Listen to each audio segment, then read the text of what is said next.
Hello, you're watching TVP World News. I'm Jonasz Lewiński. Right after his visit in Paris, the freshly elected German Chancellor Friedrich Merz arrived in Warsaw for talks with Polish Prime Minister Donald Tusk. The two officials discussed the current security challenges for Europe, including, first and foremost, the war in Ukraine.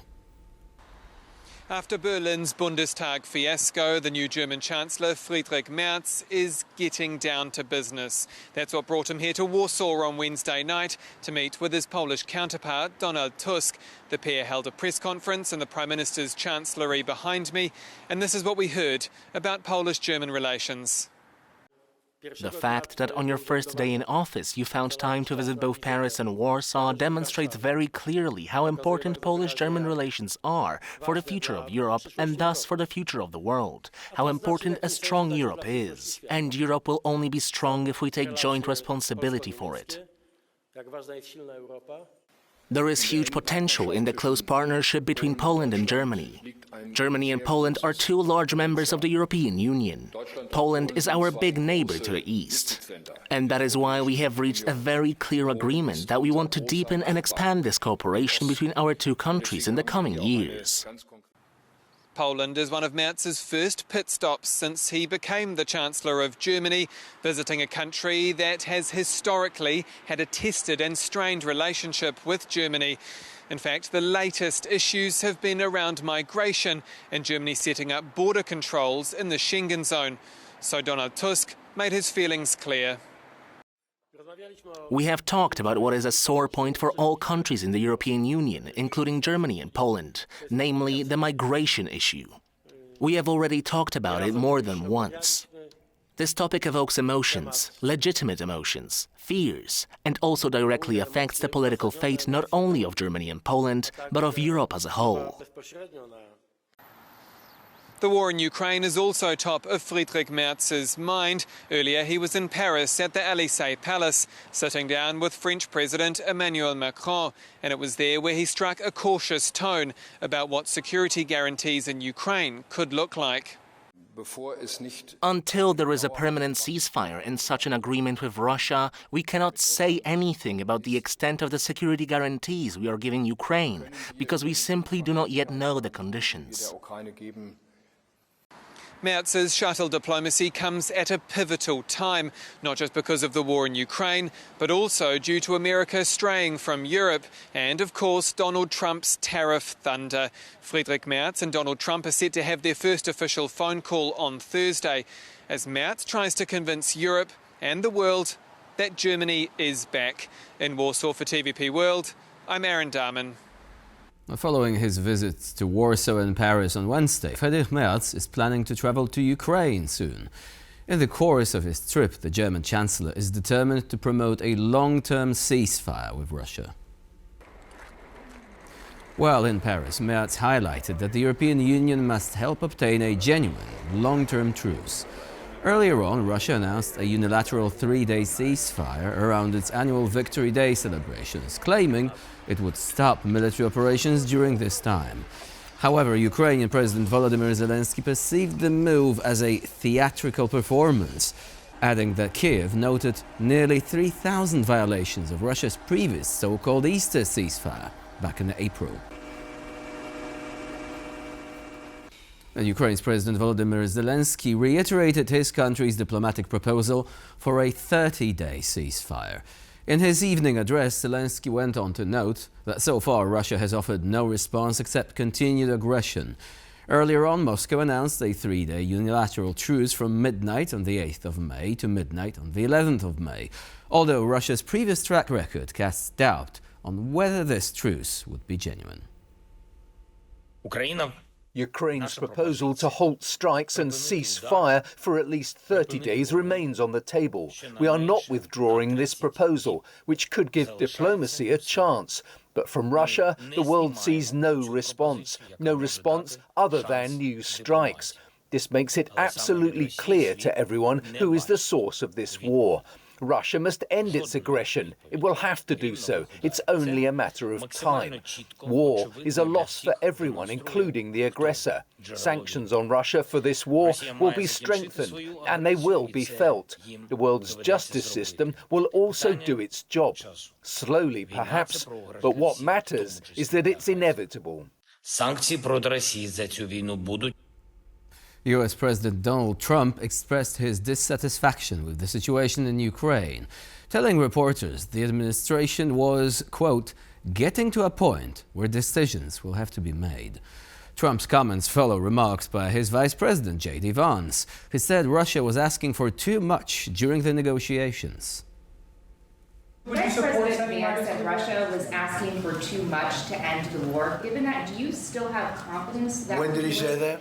Earlier this morning. Well, it's possible that he's right. He may know some things that, because I've been dealing with this and some other things, but we are getting to a point where some decisions are going to have to be made. I'm not happy about it.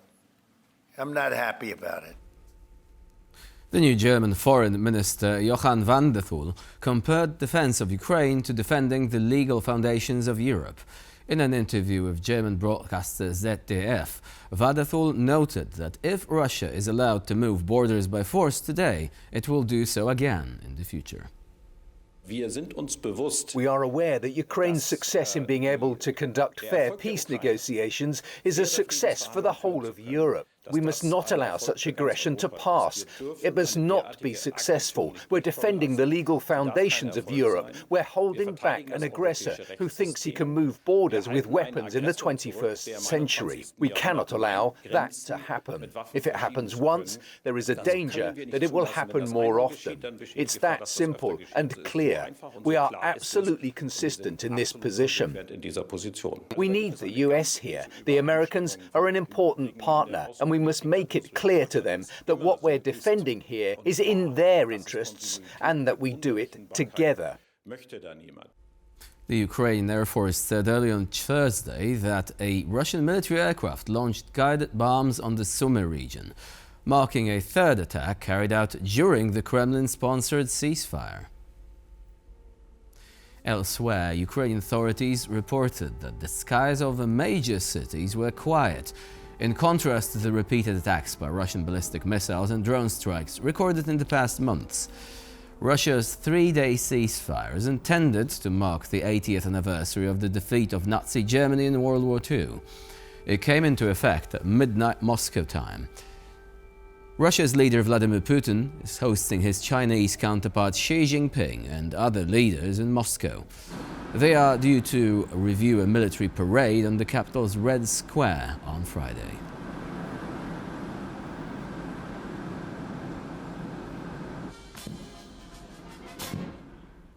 Events will take place on Thursday to mark the 80th anniversary of the end of World War II across Europe. 80 years ago, on the 8th of May 1945, the Allies declared the war against Nazi Germany had ended. In France, President Emmanuel Macron presides over the annual ceremony at the Arc de Triomphe in Paris.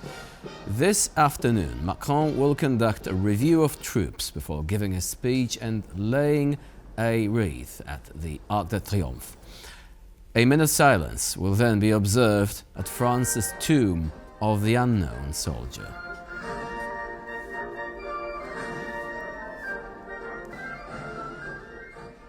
The largest and most diverse conclave in history is set to resume for day 2 of voting. The cardinals started the process of choosing the new leader of the Catholic Church on Wednesday, but the first ballot was inconclusive. No pope in modern times has been elected in the first ballot, but given recent history, the final result is possible from the day 2 onwards. So far, there are no clear favorites, although Italian Pietro Parolin and Filipino Luis Antonio Tagle are considered frontrunners in the race for the papacy. If it becomes obvious that neither can obtain a two-thirds majority, votes are expected to shift to other candidates. Voting is permitted 4 times a day, twice in the morning and twice in the evening. During the entire process, cardinals are isolated from the world and sworn to secrecy. Their phones and computers have been confiscated, and the red-hatted church officials are shuttled between Sistine Chapel, where they vote, and 2 Vatican guest houses, where they sleep and dine.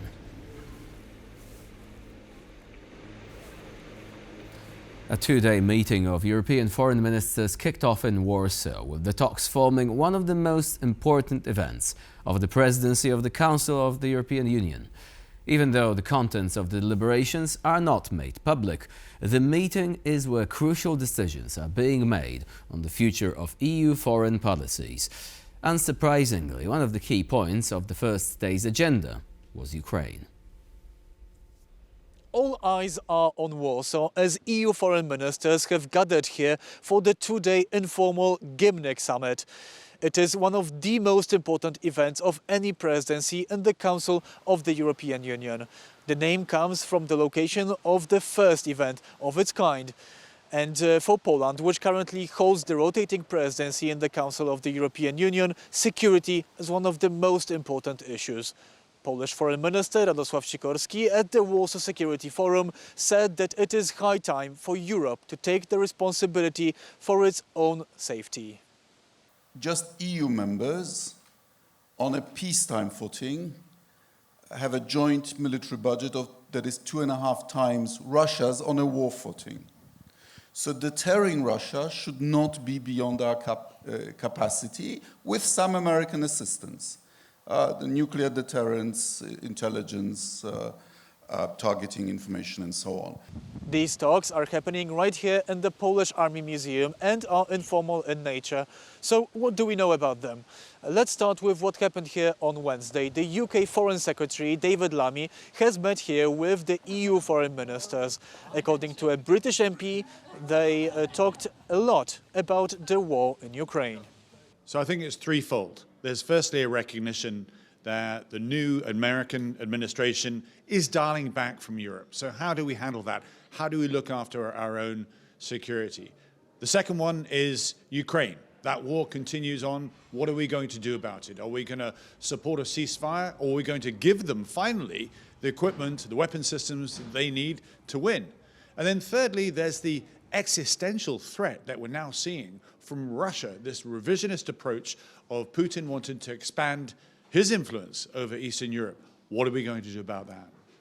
But the most important discussions will be taking place on Thursday, when the EU foreign ministers will be discussing their approach to the war in Ukraine, how to keep supporting Kyiv, and how to achieve a just and lasting peace. They will also be meeting with the ministers from countries which want to join the European Union in the future, not only Ukraine, but also the Balkan states like Moldova and Bosnia and Herzegovina. From Warsaw, TVP World, I'm Kazimierz Łysiak. Paris Saint-Germain managed to book the last spot in the UEFA Champions League final, beating Arsenal at home 2-1. Speaking after the match, coaches of both teams were proud of their squads, saying that the game did not disappoint the fans. I think in terms of passion and intensity, the match didn't disappoint in any way. I think Arsenal clearly came to win the match. They took the 1-1 draw to a place where they're very strong. We had to play a game we didn't want to play, but that's football. You have to adapt. I think we did well. We suffered, and I repeat, we played at 1-1, a game we didn't want to play. But an opponent at this level, and an opponent like Arsenal, who play very well, presents complications. We were good in transitions, we scored a goal, we hit the post in the first half, and the goal calmed us down a bit. First of all, congratulate PSG for being in the final. Talking about merits, I think we deserve much more. When you analyze both games, who has been their best player, their MVP, has been the same player, the goalkeeper.